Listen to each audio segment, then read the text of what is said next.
And this is lifestyles of the poor and unfucking fortunate. But I tell you what, but bitch, we got level. So speaking from that, so we can kind of veer off to this. Like you're working really closely with Demun Jones now. Yes. When did you and him link up? Was it around? On like that, I'd actually signed. Okay, so fast forward from that project right there. Yeah. I got in trouble.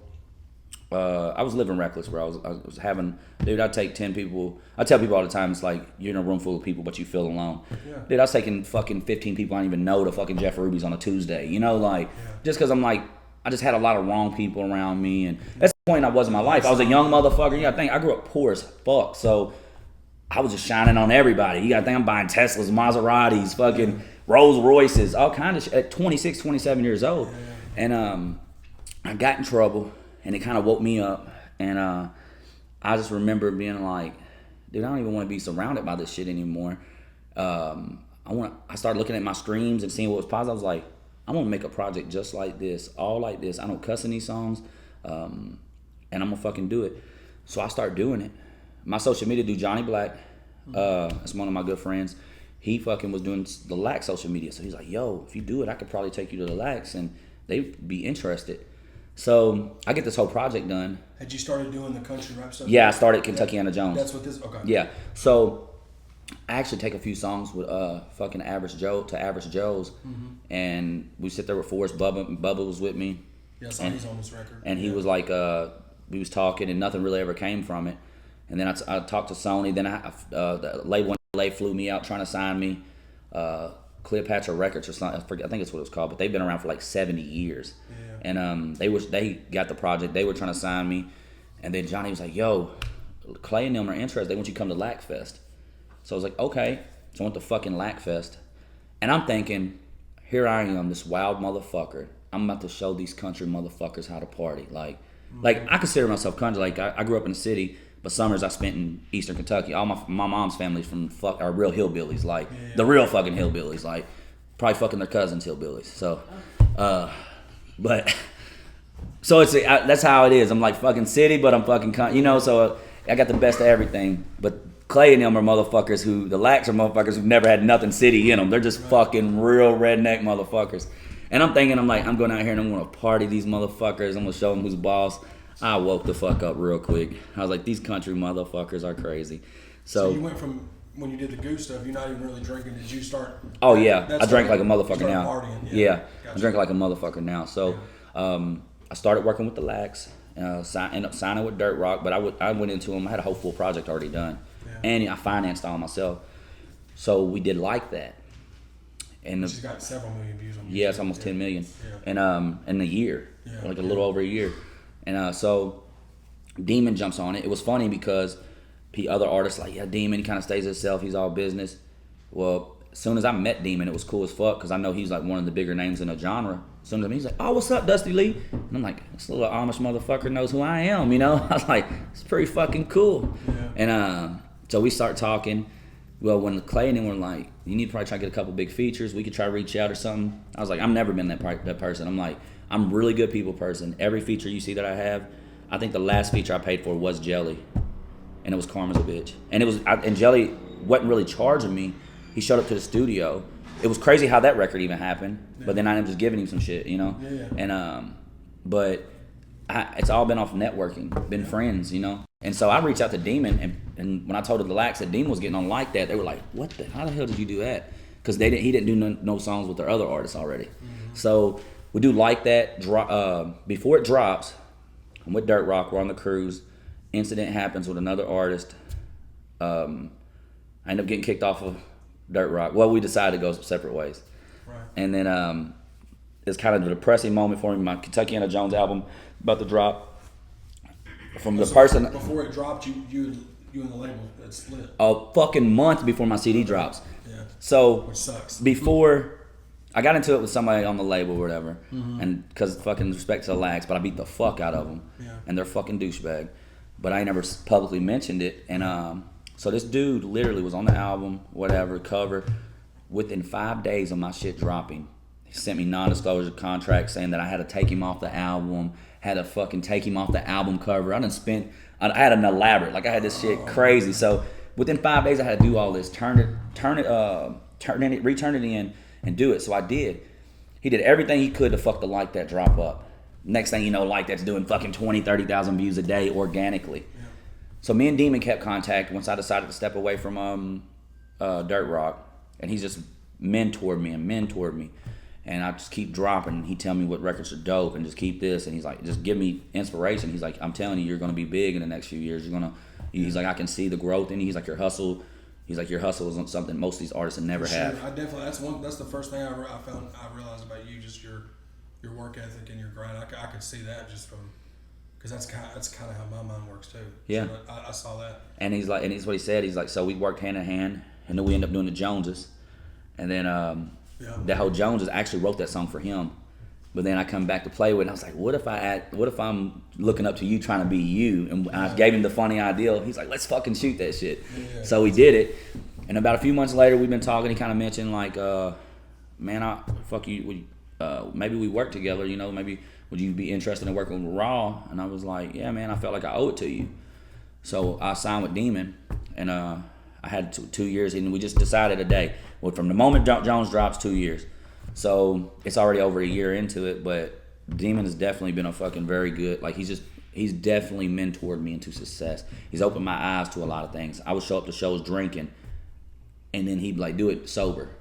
I do it sober, I'm selling $2,000 a night in merch. I'm fucking killing it. Like, shows are way better. They're all vouch, you know, and it's like, it's just crazy. The things that he's taught me, you know, as an artist and an entertainer and a hustler, it's like, I couldn't replace, you know. That's all that I've ever heard from Demun. I heard Broadneck said similar things to Demun about Demun Jones too, and I just like Demon's whole look on life. He's all about positivity. Yeah, he's great dude. Which is how I am too. But he doesn't curse in his music. No, not at all. Yeah. Well, no, it's so funny. They say that all these motherfuckers don't cuss in their music, but when I get a feature from them, they decide to fucking cuss. I swear to God, it's fucking hilarious. The Lax, not a fucking cuss word on Kentuckiana Jones. This motherfucker Brian comes straight on at the end. He's like, we the coolest motherfuckers on the radio. I'm like, you ain't cussed in 10 years on a song, and you just want to cuss on my shit. Yeah. And it's at a point where I'm like, I ain't cussing no more. Yeah. Fucking Adam Calhoun, I ain't cussing 2 years in the song. I be telling people don't cuss in it. I told Adam, I said, try not to cuss. He's like, all right, I got you. Get the fucking verse back. Suck a dick, fat bitch booty, fucking eating ass, horse. I'm like, fuck Adam. Shout out to Calhoun, man. We're going to be linking up with him soon too. When did you link up? When did you make? I met Adam at the Big Trucks video. And it was so funny, you know, my relationship. Yeah. The funniest thing is how that whole thing came. Bravo sent me the record, and he's like, yo, I got a fucking record for you and Sav Dog. It's fucking dope. He sent it to me. He's like, who else you think can get on it? And I think it had cuss words and shit in it. And I said, if you take the cuss words out, you make it more PG, I can get Demun on it, I bet. And Sav had no name at this time, like nothing. Like, so I think she had Raise Hell out, so she was getting some traction. And I'm telling Demun, like, she's gonna be big. She's gonna be fucking big. I'm telling you. Yeah. So Demun started looking her up really and shit, and he's like, all right. They sent it back. Bravo and them sent it back, and they fucking have big trucks. They came up with big trucks, and then Demun was like, all right, I'll do it. Demun sends him the verse. In the middle of all this, out of nowhere, Adam calls his banner, bro. Hey, dog, you care about getting on the song, man? I heard this song. I'm like, what the fuck? So then they're like, we need a video to it. So, bro, it was so crazy. I left Louisville. We had to shoot all these videos in 3 days. I left Louisville, went to Gray, Georgia, 8 hours, picked Demun up. We drove directly 8 hours to Orlando, shot big trucks, jumped right back in the car as soon as it was done, drove back to Gray, Georgia, drove back to Louisville, picked up my videographer. We drove to Lexington the next day, shot fucking Joneses, drove back to fucking Kentucky. The next morning, we shot a video for Demun. Oh, man. Yeah, so. Yeah, it's about that grind, dude. Yeah, but I met Adam, and it's so funny. I was always like, this motherfucker. I've only seen him online, you know? Mm-hmm. And he's always fucking like aggressive and shit. He's a big teddy bear now that I know him, but he's fucking always so fucking aggressive. He's just like a little angry elf, you know? Like when a little fucking, I call him a dwarf on fucking Lord of the Rings. He just needs a battle axe. So I'm like, I'm a big personality. When I walk in, you see my fucking hats and fucking, I want people to know her. Plus I talk like a motherfucker. I can't quit talking. Yeah. So I'm like, this motherfucker's gonna hate me. Like, you know, like, he's gonna fucking just be like, fuck this fucking guy. His little gay Chicago accent. And we fucking link. We got the video. Me and him just sitting talking, whatever. We fucking have a good time. He ain't fucking punched me in my eye or nothing yet. So I'm thinking it went well. And then he writes me afterwards. He said, "Hey, bro, I just want to appreciate you being a real motherfucker, dude. You're cool as fuck. It was a pleasure meeting you." And I was like, "What the fuck? Like, this is cool as fuck." Yeah, he's so cool, man. And we fucking... Yeah, he's cool as a fan, dog. Yeah, no, he really is. I talk to Adam every day almost. Yeah. And I consider him one of my really good friends. Yeah. And he's definitely one of the most genuine people I've met in this industry. He's a very genuine man. And I found that out quick. Yeah. With just the way he was to me and my lady and Leroy, like he's super. Oh, dude, I'm not playing. I'm the guy that pays for everything. You can ask Demun. Anybody that knows me. Anytime I go with people, I always try to take care of the checks. I get around Adam, and I feel like his bitch. And I'm like, dude, like he just does shit. I'm just like, it makes me uncomfortable. I'm like, am I have to suck his dick after this or what? Because I'm just like, we'll be at a nice dinner, and I'm like, I'm used to getting a check, and he does it to me, and I'm like, fuck, dog. Like, I know he's been to prison. Fuck, what's got to come from this? Oh, man. But yeah, he's a great dude. Yeah, shout out Calhoun, man. We'll be doing that interview with him soon, too. I know he's super busy. So when you dropped the Kentucky, the one you was just talking about that day, you dropped that. Was Honky Tonk EP the next project? Well, it was a cold. You got to think. Right before I dropped fucking Kentucky Jones, the world shuts down. I was on the cruise. Donald Trump had a sign for us to fucking let us back in the country. We were on the last leaving cruise ship in America, out coming out of the Florida port. Like in March? They would test everybody. If anybody had a temperature, they fucking hauled at you on the water for 2 weeks. They let us go. Whole time, everybody done canceled. This is the best fan base in the world because of this fucking reason. Everybody's done canceled their fucking tip. We got 2,000 rednecks on a fucking cruise that were like, fuck COVID. We don't know. They're talking, and you gotta think, this is right when it's popping off. Like, people are, they had a hype forever. They're like, fuck this. They all still came. Dude, we drank, in a 4-day cruise, we drank them out of liquor, bro. And the whole time, they're talking about, they ain't gonna let us port in Mexico. We're probably gonna have to sit off the port in Mexico because of COVID. We get there, Mexico lets us in. They're like, fuck it, I don't give a fuck. Right at the beginning. Yeah. So then, when we're getting on ship, they're not letting us back in America. Like, the captain done told the management and everything, like, we're probably gonna be stuck in the port. Dude, they had a test. They was testing everybody. You come out taking your temperature. Thank God, not one of these motherfucking rednecks had a fucking a fever. Every other shit. Y'all were away from everything. Yeah, bro, it was like the world changed instantly. We get off and we're in Florida, and I'll never forget. We're trying to find something to eat, and we found like one place open. It was like people were so scared. So it was like middle of March. Yeah, it was March. Yeah, and I was like, what the fuck? And then I'm like seeing people fucking having flight delays and everything, and then like people like Moxon Creek, he's telling me he's in the airport for fucking Jeff McCool. He fucking is in the airport. He's stuck there for 12 hours, and I'm like on the news seeing it. I'm like, look, I don't know how the fuck we're about to get home. We're gonna be fucking home. Thank God our fucking airplane got there. So from that moment, I'm just like, dude, what the fuck can we do? But I'm just getting a fucking name going. Like that's killing it. I'm like, I'm gonna keep shooting videos. Fuck this shit. What can you do? That's dude, I'll tell you one video, and it's one of my favorite songs I made. It's called "Hope He Breaks Your Heart." I like that one a lot. I listened to it last night. You seen the video? Yeah. I'm walking through the 16th biggest city in America. No fucking traffic, nobody in sight.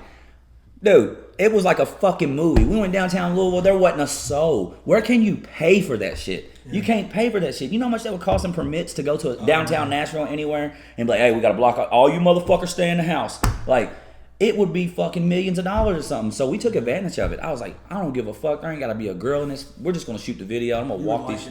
It kind of reminds me of like,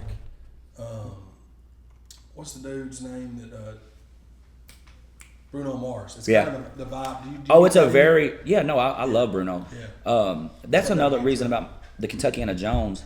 They say country rap, but I sing a lot in my records too, and I feel like a lot of my records have an R&B vibe. So I've been calling my music R&C. Yeah. Rhythm and country, you know. So I've been coining that, and I feel like that's about what I can call it because a lot of my records I do sing on it. Yeah. And the one with you and Ritz, Dirty Dancing is like that. Yep. Right? Yeah. Yep. I watched that last night too. Yeah, and so cool. it's been an interesting journey. But from that COVID point, I was like, I'm just gonna keep dropping singles. I think I dropped 10 fucking singles that year and videos, and then shit started warming back up, and then Demun kind of signed Brandon. Been working with Brandon. I told Brandon come to Louisville, I'll take care of him. So he came stay with me for about a month, and we fucking knocked out a lot of records. So that's how Honky Tonk came out. Yeah. And then that's y'all too, right? Yes. Yeah. Yeah.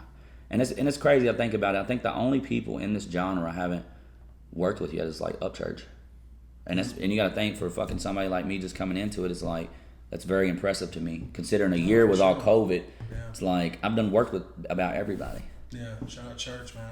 That's Oh, dude, such a cool guy. I tell people all the time. I met him like the beginning of his career, middle of his career, and I met him I seen him at Corbin, at his big show in Corbin. He's the same dude. It's crazy. Like he deserves everything he got. It's like he's a humble person, dude. Yeah. The same way we did when we first met him. I had a little podcast I was trying to do in 2015, and he came and got on that like when he dropped Cheatham County. Yeah. The first one. And then when we did the interview with him in July, he's definitely the same dude. No, 100%. Yeah. And I can totally co-sign that, but